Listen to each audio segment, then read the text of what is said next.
In this video, we'll explore the API call that retrieves all available templates, allowing you to create a template chooser similar to Duda's.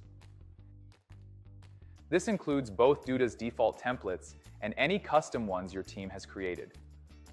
With this API, you can display all these options to your clients, giving them a range of choices for picking the perfect foundation for their site. This feature lets your client select a template in a DIY do-it-yourself flow, with the option to preview it or even generate a site directly from their choice. Let's head on over to Duda's Dev Docs to see how we can retrieve all the available templates in the account. Once you're in Duda's Dev Docs, make sure you're on the API Reference tab. If you're new here, you'll notice a menu on the left that organizes all the different types of API calls you can explore. Since we're working with templates, we'll want to select the Templates option. Under Template Object, you'll find all the data that each template contains, like the template's name, preview link, and more.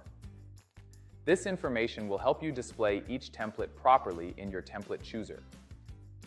Most importantly, you'll find the template ID, which is a unique identifier for each template. The template ID plays a critical role in site creation, as it ensures the correct layout is applied when your clients select a template, making it possible to generate a site based on their choice through the API. Let's take a look at the List Templates call.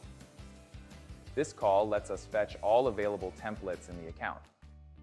You'll notice a short description of what the call does below the endpoint. This is a GET call, so we won't be passing any data, just retrieving. Go ahead and copy the endpoint and then head over to Postman. Make sure you're in the collection we set up earlier to create a new request. To help us stay organized, let's practice giving each request a memorable name so it's easy to keep track of. Postman allows us to choose the method type from a dropdown. And because we're making a GET call, I'll leave it as is. Let's paste in our endpoint, and before we hit send, let's check the Authorization tab. Since we saved our keys as variables in a collection earlier, we don't have to enter them every time we make a request from that collection. Now that we're ready, let's send over our request.